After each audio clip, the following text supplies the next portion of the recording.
Hello everyone, welcome back to my channel restart on life. कैसे हैं आप लोग? आई होप बहुत अच्छे होंगे और अच्छे से आप लोग अपनी पढ़ाई भी कर रहे होंगे, क्योंकि मुझे भी अपनी पढ़ाई करनी है। सो इसीलिए मेरे दिन की शुरुआत हो रही है आज सुबह 5 बजे से। वैसे तो डेली ही होती है सुबह 5 बजे से, और मैं अपना जो रूटीन भी है वो आप लोग के साथ शेयर करती हूँ कि किस तरह से मैं मॉर्निंग से लेके इवनिंग तक की पढ़ाई करती हूँ, और प्लस घर के काम होते हैं उनको भी साथ में मैनेज करती हूँ। और फ्रेंड्स, मैंने आज से 2-3 दिन पहले आप लोग के साथ एक वीडियो शेयर किया हुआ था, जिसमें कि मैंने 3 मंथ्स की स्ट्रेटजी आप लोग के साथ शेयर किया हुआ था कि इन 3 मंथ्स में हम लोग क्या क्या कर सकते हैं, कि किस तरह से अपने जो सब्जेक्ट्स हैं वो डिवाइड कर सकते हैं और कितने सब्जेक्ट को कितना टाइम दे सकते हैं, ताकि देखो जो अभी तक जो भी सिलेबस कंप्लीट हुआ है वो तो आप लोग कर ही रहे हो, और जिनका नहीं हुआ वो भी अभी कंप्लीट कर भी रहे होंगे। लेकिन इन 3 मंथ्स में क्या कर सकते हैं, जितना भी सब्जेक्ट हम लोगों ने पढ़ा हुआ उसका ना रिविजन कर सकते हैं, और टाइम स्लॉट बना बना के अपना जो स्टडी है वो कंटिन्यू कर सकते हैं, और साथ में जो प्रैक्टिस सेट है घटना चक्र उसको अच्छे से डिटेल में कर सकते हैं। और देखिए, अभी कुछ न्यूज़ में चल रहा है पीसीएस को लेके, जैसे कि आप सबने सुना होगा कि न्यूज़ में कि पीसीएस की डेट को पोस्टपोन किया जा रहा है, और ये अभी 27 अक्टूबर को जैसे कि एग्ज़ाम था, और ये एग्ज़ाम जो है वो शायद पोस्टपोन होगा, दिसंबर में जाएगा या फरवरी में जाएगा, ये तो पता नहीं है, लेकिन इस बारे में काफ़ी न्यूज़ चल रही है। देखिए, जिन लोग का पीसीएस का एग्ज़ाम है वो तो अपने एग्ज़ाम पे फोकस करें, क्योंकि ना इस तरह की जो न्यूज़ है वो तो चलती रहेगी। जब तक कोई ऑफिशियल नोटिस नहीं आ जाती तब तक आप लोग अपनी जो स्टडी है वो कंटिन्यू करिए। और जो आरओ वाले स्टूडेंट्स हैं, जो जिनको लगता है कि अगर पीसीएस का डेट पोस्टपोन हो रहा है तो हो सकता है कि आरओ का भी डेट पोस्टपोन हो जाए, क्योंकि 22 और 23 दिसंबर को जो आरओ का री एग्ज़ाम होने वाला है उसको भी ऐसे ही लोग कयास लगा रहे हैं कि शायद ये वाली जो डेट है वो भी पोस्टपोन हो सकती है। फ्रेंड्स, इस बारे में हम लोग अभी कुछ भी नहीं कह सकते हैं, कि जब तक कि ऑफिशियल नोटिफिकेशन आयोग की तरफ से नहीं आ जाता है आप डेट वही मान के चलिए कि ये जो डेट पहले डिसाइड की गई थी ये डेट वही है। अगर इन केस कुछ भी चेंजेस होते हैं तो वो तो आपको नोटिस के थ्रू पता चल जाएगा, लेकिन तब तक आप लोग इधर उधर बहुत ज़्यादा जो यूट्यूब में सर्च करते रहते हैं ना कि डेट कब पोस्टपोन होगी, पीसीएस की न्यू डेट कब आएगी कब नहीं आएगी, आरओ का डेट भी क्या चेंज होगा या नहीं होगा। इस बारे में ना आप अपना टाइम मत खराब करिए जो भी, क्योंकि टाइम अभी है वो बहुत ज़्यादा इंपॉर्टेंट टाइम है, और इसको ख़राब करने का कोई मतलब नहीं बनता है। और इस तरह की जो न्यूज़ है वो तो देखो वो तो चलती ही रहेंगी, लेकिन आपका जो फोकस है ना वो सिर्फ पढ़ाई पे होना चाहिए। और जो भी नया नोटिफिकेशन आएगा वो तो देखिए सबको मालूम चल जाएगा जब आयोग की तरफ से ये डिक्लेरेशन हो जाएगा। मुझे अपना आरओ का एग्ज़ाम देना है। मैंने पीसीएस का फॉर्म नहीं फिल किया हुआ था, और मैंने सिर्फ आरओ का ही फॉर्म फिल किया हुआ था, इसीलिए आरओ का एग्ज़ाम देना है। और देखिए फ्रेंड्स, मैं इस तरह की न्यूज़ पे ना बहुत ज़्यादा विश्वास नहीं करती। जब तक कि नोटिस जो ऑफिशियल है वो नहीं आएगी तब तक ना इन सब चीज़ों में मैं भी नहीं पढ़ती हूँ, क्योंकि ये ना सिर्फ टाइम ख़राब करने वाली बात होती है, और किसी तरह की इसमें कोई न्यूज़ में कोई इतनी ज़्यादा सच्चाई नहीं होती। हाँ, अगर कोई सच्चाई है वो तो नोटिस जब आएगा ना तब पता चलेगा।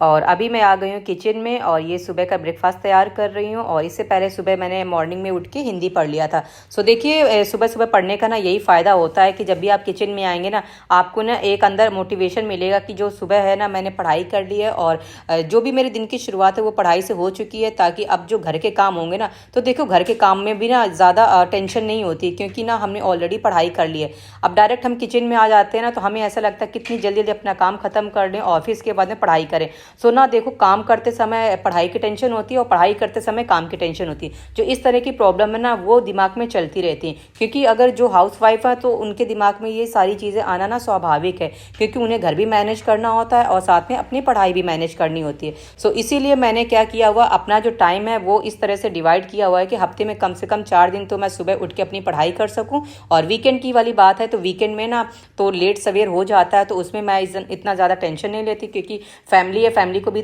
थोड़ा सा जो टाइम है वो भी स्पेंड करना होता है।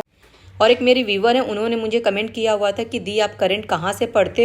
हो। देखिए, करंट तो मैं अभी तक क्रॉनिकल मैगजीन जो मंथली वाली आते हैं उसी को फॉलो कर रही थी, लेकिन अभी क्या है कुछ टाइम से मैं जो करंट अफेयर है वो नहीं पढ़ रही हूँ। मैंने जो 3 मंथ की स्ट्रेटजी अपनी बनाई है मैं उसी के अकॉर्डिंग चल रही हूँ, क्योंकि ना अभी मंथ वाइज करने का अब कोई फ़ायदा नहीं है। अब जो ईयरली आती है उसको आप अच्छे से कर लो। वो मैगजीन जो है मार्केट में अभी जो ईयरली वाली आई है वो नहीं आई है, जैसे कि क्रॉनिकल आती है, ई दृष्टि की आती है, घटना आती है। ये जो 3 तरह की जो मैगजीन्स आती हैं ये आप किसी भी एग्जाम को क्रैक करने के लिए इन तीनों में से कोई भी एक मैगजीन जो है वो फॉलो कर सकते हो।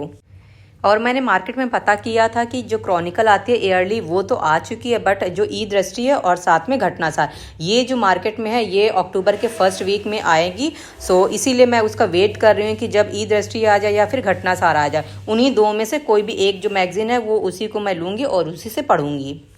और आप लोग चाहो तो कोई भी आप फॉलो कर सकते हो, चाहे आप क्रॉनिकल कर लो, घटनासार कर लो, चाहे ई दृष्टि कर लो, ये तीनों ही मैगजीन बेस्ट होती हैं। और अभी देखो मैं इसीलिए नहीं कर रही, मैंने कहा कि चलो पहले जो भी जो अदर सब्जेक्ट्स हैं ना पहले उनको कंप्लीट कर लेते हैं, जो भी उनका रिवीजन बचा हुआ सबसे पहले उनको कर लेते हैं, और साथ में जब ये मैगजीन आ जाएगी ईयरली वाली तब मैं उस ईयरली को भी पढ़ना शुरू कर दूँगी।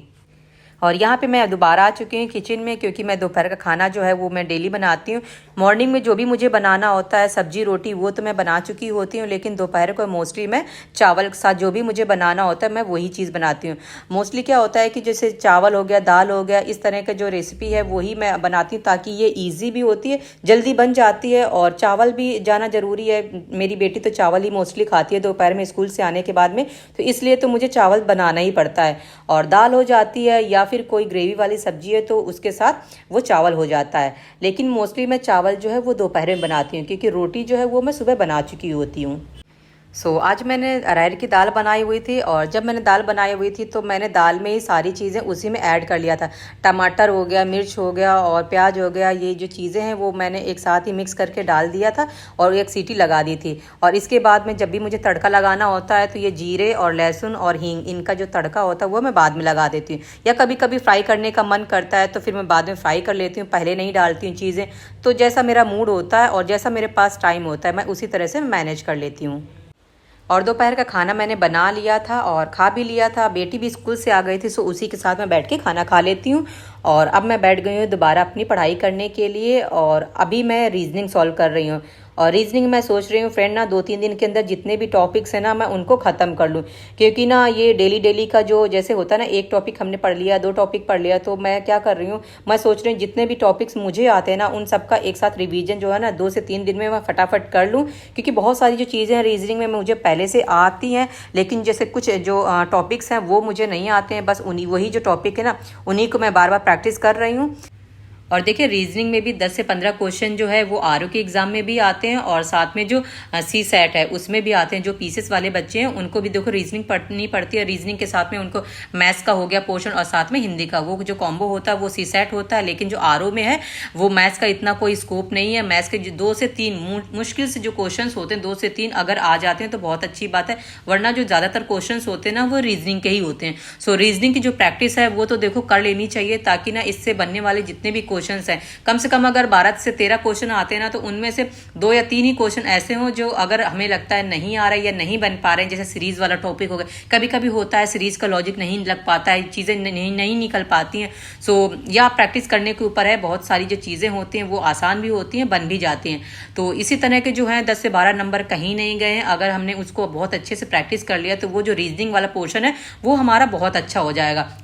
और अभी शाम का टाइम हो रहा है और मैंने भी अपनी पढ़ाई कर लिया, 3 स्लॉट पढ़ाई करने थे मुझे, मैंने वो कर लिए हैं, और बाकी जो रिवीजन होगा वो मैं शाम को सोने से पहले कर लूँगी। और यहाँ पे मेरी बेटी कुछ क्राफ्ट कर रही थी, देख देख के उसकी क्राफ्ट भी काफ़ी अच्छी है और बहुत अच्छी अच्छी चीज़ें बनाती है वो। आप देख सकते हैं टेबल में बहुत सारी चीज़ें ना इसी ने बनाई है, क्योंकि इसकी ड्राइंग और क्राफ्ट दोनों ही बहुत अच्छे हैं। चलिए फ्रेंड्स, इस वीडियो को मैं यहीं एंड करती हूँ, और वीडियो पसंद आए तो लाइक कर दीजिए, सब्सक्राइब कर दीजिए चैनल पर नए हैं, और मिलते हैं नेक्स्ट व्लॉग में। तब तक के लिए बाय एंड टेक केयर।